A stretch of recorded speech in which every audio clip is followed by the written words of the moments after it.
Assalamualaikum warahmatullahi wabarakatuh. Sudah lebih kurang 3 minggu berlalu sejak timbulnya isu Allah itu alam gaib. Kenyataan ini asalnya disebut oleh Dr. Maza dan disambut baik oleh Aswaja sebagai inilah peluang yang kami tunggu-tunggu selama ni untuk kritik Dr. Maza. Padahal sesiapa yang mendengar video penuh Dr. Maza, tiada apa-apa masalah dengan kenyataan tersebut. Bukan sahaja video penuh yang tempohnya lebih kurang 30 minit, tetapi bahagian daripada video tersebut yang telah dipotong pendek oleh pihak Pro Media Tajdid menjadi 5 minit 50 saat. Secara mudah saya sebut 6 minit lah ya. Maka dengan menonton video yang 6 minit itu juga, tiada apa-apa masalah dengan kenyataan Allah itu alam ghaib kerana ia dapat difahami berdasarkan keseluruhan konteks dan satu kenyataan pendek Dr. Maza sebelum beliau berkata Allah itu alam ghaib. Jadi ada dua petunjuk ya berdasarkan keseluruhan video 6 minit itu, dan dalam video 6 minit tu ada satu kenyataan yang lebih kurang 3 saat je. Yang dengan kedua-dua ni, bila seseorang itu dapat faham dengan baik, mendengar dengan hati yang jernih, akal fikiran yang sehat, tiada apa-apa masalah. Sayang sekali, pihak Aswaja yang mengkritik Dr. Maza hanya mengambil kira 40 saat terakhir dan mereka menjadikannya bahan untuk mengkritik Dr. Maza. Termasuk yang melakukannya ialah seorang content creator. Saya ulangi ya, content creator yang bernama Dr. Haris Ismail, pemilik saluran YouTube Protagonis Insight. Beliau ini perkara penting ya, beliau ini Aswaja pun bukan, Asy'ariyah pun bukan, Ahli Sunnah wal Jamaah pun bukan. Beliau memiliki aliran akidah, mazhab akidah tersendiri di mana sesiapa yang tidak beriman, maksudnya sifar ya, zero, tidak beriman, dia masih dikira seorang Muslim. Beliau telah memotong video Dr. Maza kepada 40 saat terakhir dan berdasarkan potongan 40 saat itu telah membuat pelbagai ulasan yang jauh tersasar. Kemudian beliau pula membuat kesimpulan yang mengaitkan Allah itu alam ghaib dengan fatwa-fatwa yang dikeluarkan di Perlis. Aduh, tak apalah. Nanti saya mainkan video beliau sebagai bukti dan para penonton yang dirahmati Allah boleh menilai sendiri. Sebab kadang-kadang saya pun speechless. Macam mana ada... Okey, tak apa. Baik, sekarang saya mainkan video Dr. Haris yang ini 40 saat yang dipotong daripada video asal Dr. Maza. Kita dengar dulu apa yang Dr. Maza katakan. Allah itu tak sama dengan makhluk, maka turun Allah tak sama dengan turunnya makhluk. Sebab itu ada alam ghaib dan alam syahadah. Allah itu alam ghaib, Allah itu alam ghaib, Allah itu alam ghaib. Dan tak sama dengan alam syahadah. Alam manusia, alam jin tak sama. Alam kita dengan alam atom, proton, neutron tak sama. Alam kita dengan alam ikan tak sama. Bagaimana alam ghaib, masalah bawah, atas dan seumpamanya, tidak sama dengan makhluk, walaupun mungkin sama dengan perkataannya. Dan ini tidak dipahami oleh orang-orang yang kadang-kadang terlalu nak berfalsafah. Allah itu alam ghaib. Okey, kita dengar tu Dr. Maza mengatakan bahawa Allah itu alam ghaib. Okey, sekarang saya mainkan pula video asal Dr. Maza. Dengar baik-baik dua ya, keseluruhan video ini bagi sesiapa yang mungkin terlepas ataupun belum tonton video penuh. Video penuh tak payah tonton yang 30 minit tu, tetapi yang 6 minit tu pun dah cukup dah untuk menjernihkan isu ini ya. Dengar baik-baik dua perkara. Pertama, konteks keseluruhan perbincangan Dr. Maza, dan kedua, ada satu perkara ya, dengar baik-baik, di mana setelah mengemukakan permisalan orang kaya makan bil banyak mana, orang biasa makan bil banyak mana, Dr. Maza menyebut secara jelas Allah Azza wa Jalla bukan makhluk. Kenyataan Dr. Amaza bahawa Allah Azza wa Jalla bukan makhluk membentuk asas atau dasar kepada apa yang beliau jelaskan selepas itu. Atau dalam susun kata yang lain, apa yang Dr. Maza jelaskan selepas itu difahami di atas asas Allah Azza wa Jalla bukan makhluk. Permainan memotong video atau memotong poster, adalah sesuatu yang fitrah bagi Dr. Haris Ismail. Dalam video-video sebelum ini telah saya buktikan permainan Dr. Haris ini dan nampaknya sehingga kini beliau masih belum bertaubat. Oh, jangan terkejut ya, nanti Dr. Haris, content creator ni akan muncul dengan video baru yang mendakwa video Dr. Maza yang diterimanya memang sudah sedia dipotong dan beliau tidak tahu tentang video asalnya. Macam mana tu kan? Nanti sebab sebelum ni pun saya telah buktikan bagaimana dia telah potong video, potong poster. Kemudian dia muncul balik. Tak tahu pun poster tu telah dipotong. Tapi PhD holder tau. Macam mana tu? Okey, baik. Sekarang saya mainkan video asal Dr. Maza. Terima kasih diucapkan kepada Pro Media Tajdid. Fokus kepada apa yang Dr. Maza kata sejurus selepas permisalan bil makan orang kaya dengan bil makan orang biasa-biasa. Hadis yang diriwayatkan oleh Abu Dawud, dan hadis ini juga diriwayatkan oleh Imam Tirmizi dalam sunannya. Imam Abu Dawud dan Sunan Abi Dawud dan Imam Tirmizi dalam Sunan At-Tirmizi, di mana Nabi SAW menyatakan, Inna Rabbakum tabaraka wa ta'ala hayyun karimun yastahyi min abdihi idza rafa'a yadayhi ilaihi an yaruddahuma sifra. Dalam sebagian riwayat sifran khaibatain. Maksudnya, inna rabbakum tabaraka wa ta'ala, sesungguhnya Tuhan kamu tabaraka wa ta'ala, yakni Tuhan kamu yang maha berkat dan maha agung. Hayyun karimun. Hayyun ni kalau kita terjemah secara literal maknanya sangat pemalu. Dia kata fa'il, ya, mubalaghah, sangat pemalu. Karimun, sangat pemurah. Pemalu ni maksud pemalu yang layak dengan Allah Ta'ala. Bila perkataan-perkataan yang sama antara manusia, makhluk dengan Allah ni, kita kena tahu Allah tak sama dengan makhluk. Allah mendengar, kita mendengar. Tentulah mendengar Allah tidak sama dengan mendengar kita. Allah melihat, kita melihat. Tentulah melihat Allah tidak sama dengan kita. Kerana Allah itu laisa kamitslihi syai'. Bila kita faham Allah itu tak sama dengan kita, maka tak timbullah untuk tashbih ataupun tajsim. Walaupun kita baca ayat-ayat menyamakan Allah dengan makhluk. Orang yang menyamakan Allah dengan makhluk, dia fikir kalau ayat ni kita sebut kata yang sama dengan makhluk, kerana otak dia fikir Allah tu mungkin macam makhluk.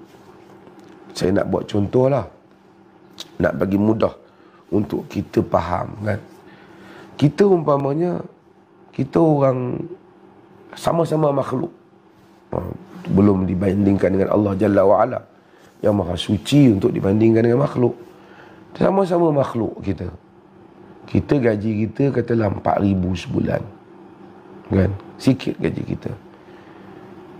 Lepas pada tu, kita kalau tengok satu barang tu pun makan, menu, pergi makan steak lah, pergi makan apa di restoran yang mahal, tengok-tengok kena sampai kat 3,000 makan, umpamanya makan dengan kawan-kawan. Oh, kita kata mahal. Teruk lah mahal, kita kata. Habis gaji aku sebulan. Habis gaji aku sebulan. Sebab kadar kita tu macam tu, kadar kita. Allah Azza wa Jalla tidak demikian. Untuk kita nak bandingkan, saya nak fahamkan. Kemudian ada satu orang kaya. Kita tengok orang kaya tu makan. Dia ni gaji dia mungkin sebulan 500,000. Ada orang sekarang gaji 1 juta, 2 juta biasa dan dunia korporat kan. Dia makan steak, kita tengok dia makan sampai 8,000 meja sebelah kita. Kita kata kita kena habislah gaji dekat sebulan dia tu, mungkin kena berhutang lah, 2 bulan lah dia ke gaji dia untuk bayar makan tu. Sebab apa? Sebab kita andaikan dia tu macam dengan kita. Tapi kalau kita tahu dia tu tak macam kita, pendapatan dia tu banyak, setakat dia makan 5-6 ribu tu tak jadi kudir, orang kata tak perasan pun dengan duit dia tu, maka tak adalah kesusahan bagi dia. Dan tak patut kita samakan, oh mestilah dia pun menyesal dia makan. Tak patutlah demikian. Allah Azza wa Jalla bukan makhluk. Apabila kata Allah pemalu, tak samalah dengan kita yang pemalu. Apabila kata, sebab tu kadang-kadang orang yang tak faham, apabila dia baca Allah ayat yanzilu rabbuna, Allah Ta'ala Tuhan kita turun. Dia kalau Tuhan turun, mestilah kosong tempat atas, daripada atas turun ke bawah. Bila dia turun, masa bila pula dia naik? Sebab otak dia sendiri itu telah menyamakan Allah dengan makhluk daripada awal. Kemudian dia kata, orang yang kata Tuhan turun ni mujassim, musyabbih, menyamakan Allah dengan makhluk. Sebenarnya dia sendiri yang menyamakan Allah dengan makhluk di dalam otak dia. Kalau kita anggap Allah itu tak sama dengan makhluk, maka turun Allah tak sama dengan turunnya makhluk. Sebab itu ada alam ghaib dan alam syahadah. Allah itu alam ghaib dan tak sama dengan alam syahadah. Alam manusia, alam jin tak sama. Alam kita dengan alam atom, proton, neutron tak sama. Alam kita dengan alam ikan tak sama.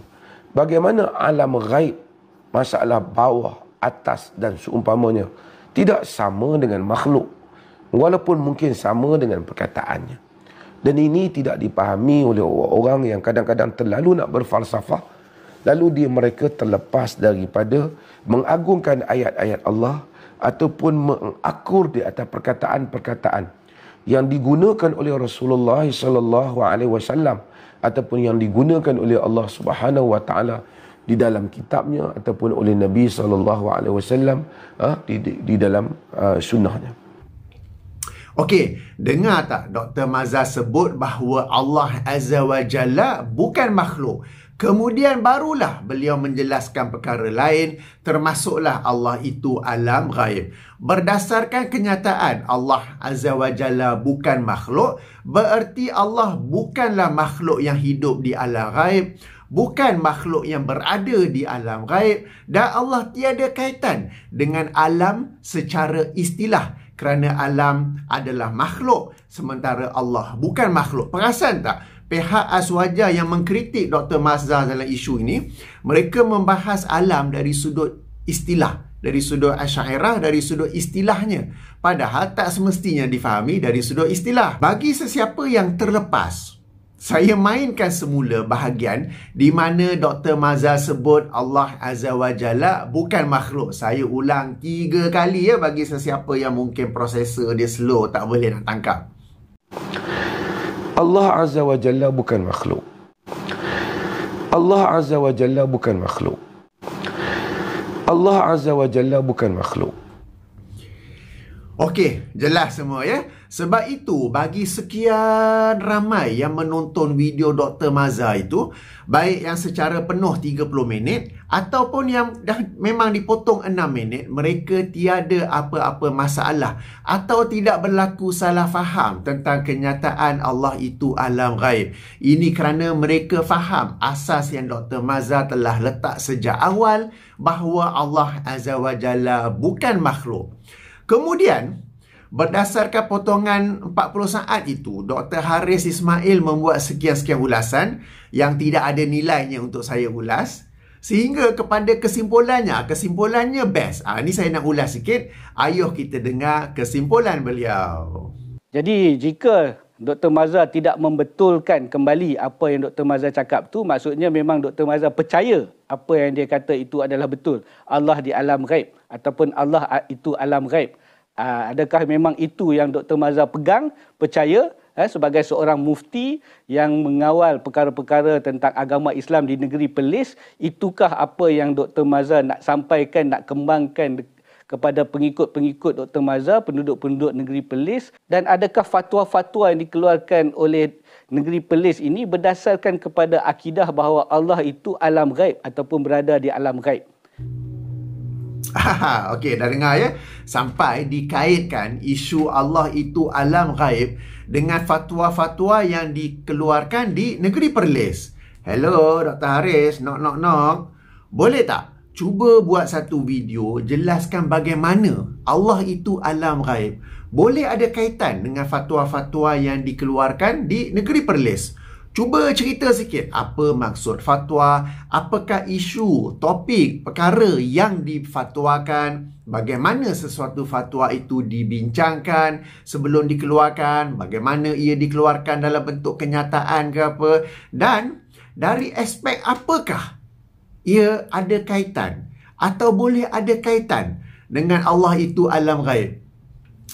Tuan-tuan dan puan-puan yang dirahmati Allah, nasihat saya mudah saja. Janganlah kebencian anda kepada seseorang menyebabkan anda mengeluarkan kenyataan yang membodoh diri anda sendiri. Membodohkan diri anda sendiri. Baik, seterusnya content creator yang bernama Dr. Haris Ismail ni membuat video kedua pula. Beberapa hari yang lepas, dia punyalah tak puas hati dengan Dr. Mazhar sehingga satu video saja tak cukup. Setelah dibuatnya video kedua itulah menyebabkan saya tergerak untuk membuat video ini. Dalam video kedua tersebut, content creator Dr. Haris Ismail mendakwa Dr. Mazhar secara tidak langsung telah salah dalam kenyataan asalnya Allah itu alam ghaib, tetapi tak nak mengaku salah.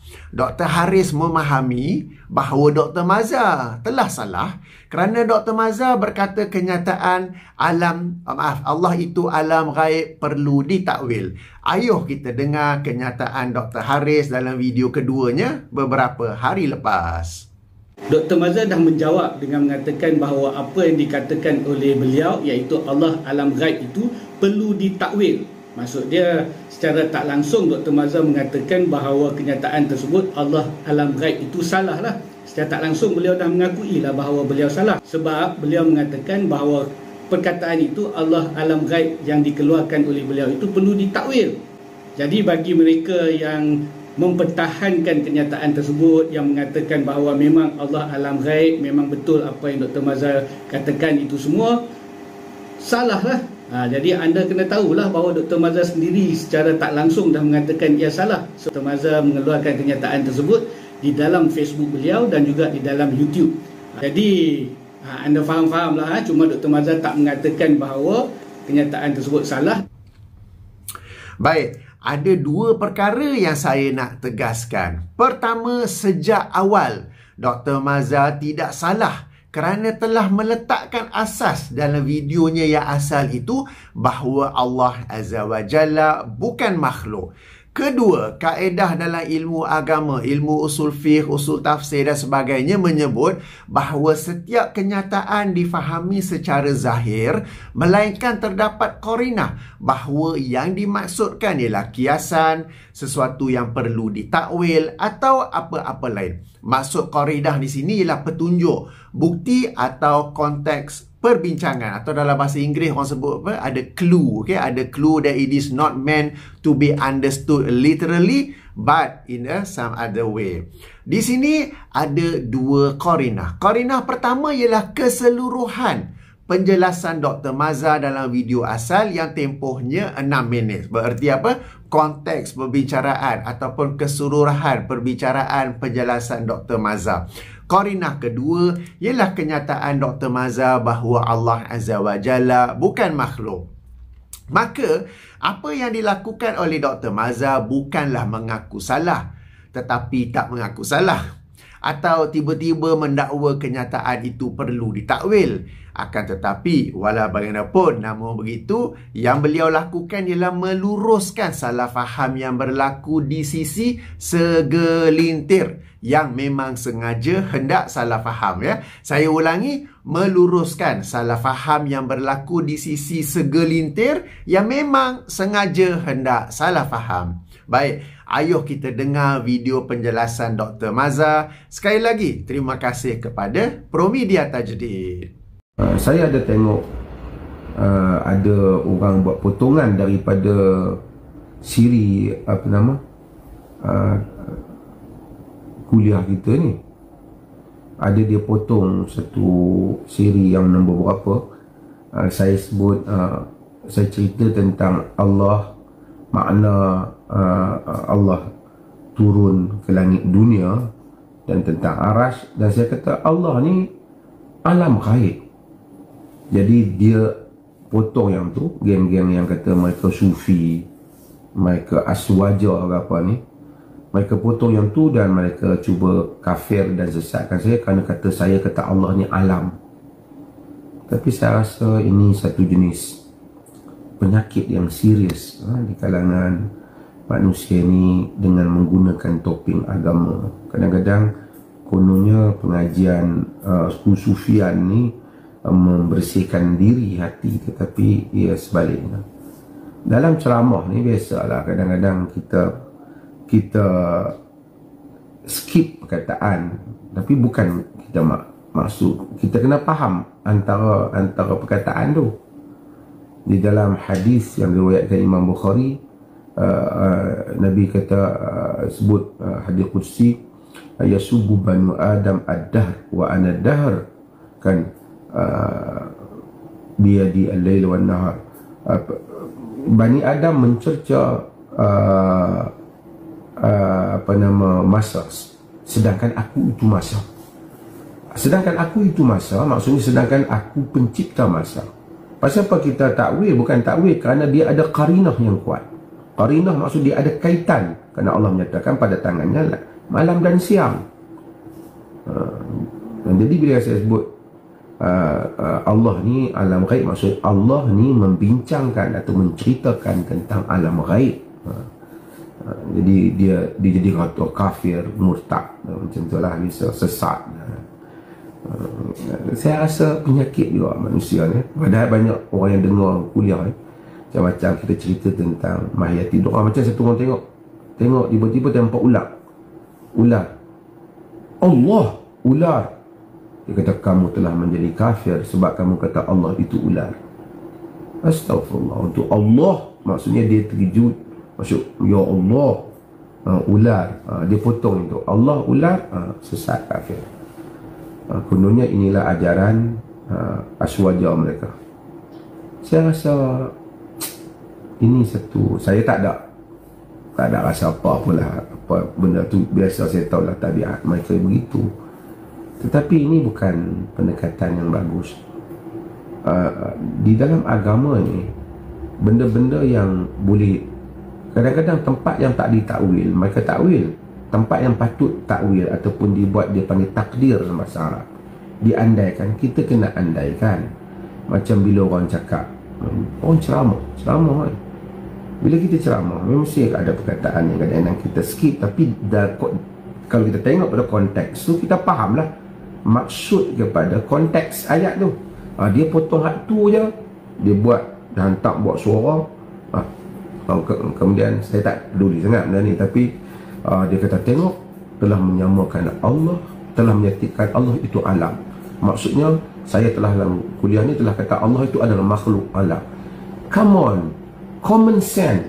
Nobody will say Allah makhluk, tapi itu adalah konteks. Maksudnya Allah membicarakan tentang langit dunia, tentang Allah turun ke langit dunia. Itu adalah alam ghaib. Itu alam ghaib. Langit dunia itu alam ghaib. Arash adalah alam ghaib. Malaikat adalah alam ghaib. Dan ini adalah penyakit yang tak betul. Sedangkan siapa baca hadis Muslim tentang Allahu asyaddu farhan bi taubati 'abdihi al-mu'min min ahadikum kana ala rahilatihi bi ardin fanfalatat minhu wa 'alayha syarabu wa ta'amuhu. Allah ni lebih gembira dengan taubat hambanya yang mukmin daripada seorang kamu yang duduk atas kenderaan atau binatang di bumi yang kosong, yang padang pasir ni, tak ada apa, luas padang pasir yang luas ni. Tiba-tiba kenderaan dia tu, unta ataupun kuda tu lari pada dia. Di atas kuda tu ada makanan, minuman dia tak ada. Fa'aisa minha, dia dah tak ada apa nak buat dah, ditunggu nak mati je lah pada padang pasir yang luas ni. Fa bainama huwa kadzalik iz biha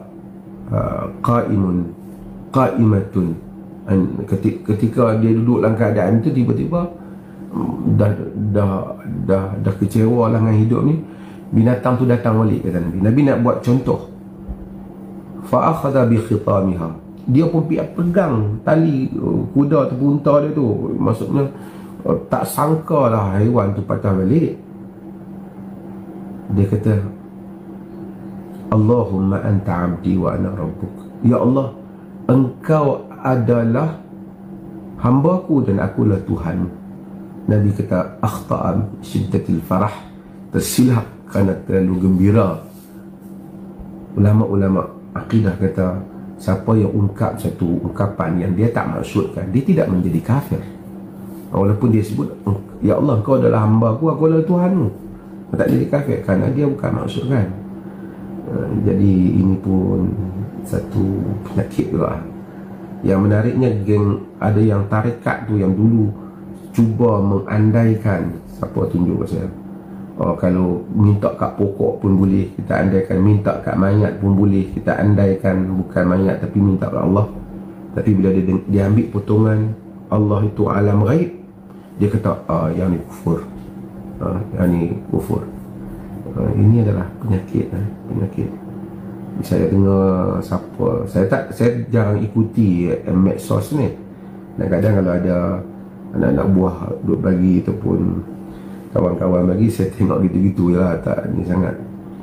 Ada tunjuk yang satu penceramah yang suka maki bodoh-bodoh tu, dia sebut bahawasanya, ini adalah Ruwaibidah. Ruwaibidah ialah orang yang tak ada ilmu tapi cakap tak apalah, iaitu ar-rajulu tafah. Sebenarnya dia baca pun salah, bukan ar-rajulu tafah, ar-rajulu tafih.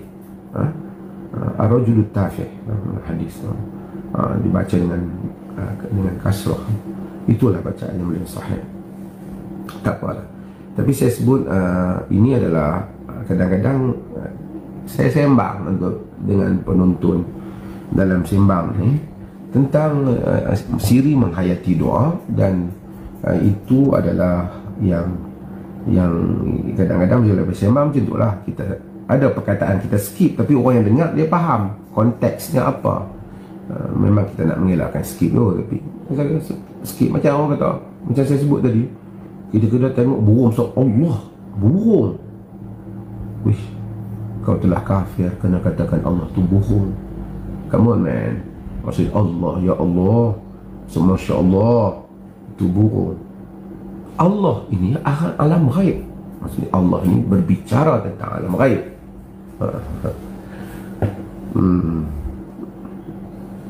Dan konsep alam tu, alam pada tafsiran siapa? Alam pada tafsiran apa yang kita manusia buat, ataupun alam pada maksud dia seolah-olah maksud pada perspektif.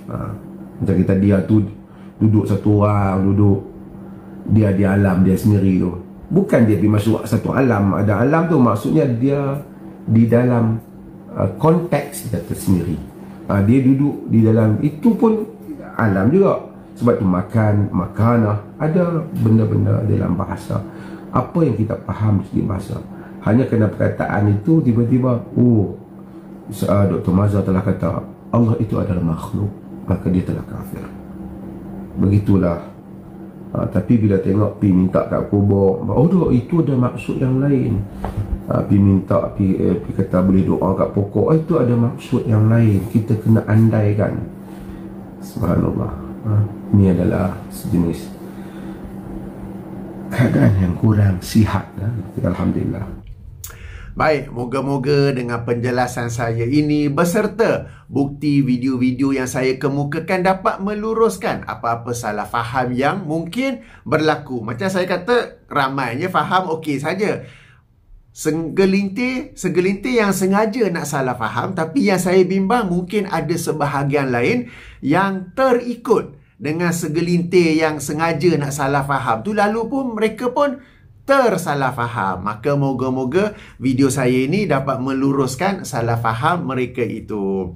Dan moga-moga dengan video ini juga kita dapat ambil iktibar daripada content creators yang tiada kerja kecuali menerbitkan video-video berdasarkan permusuhan dan kebencian yang ada dalam dirinya. Permusuhan dan kebencian itu membuak-buak sehingga tidak lagi tersembunyi dalam dirinya tetapi terzahir daripada ucapan dan perbuatannya. Kita ambil iktibar supaya kita dapat kenal mereka dan menjauhi mereka. Saya akhiri dengan subhanakallahumma wa bihamdika asyhadu an la ilaha illa anta astaghfiruka wa atubu ilaika. Assalamualaikum warahmatullahi wabarakatuh.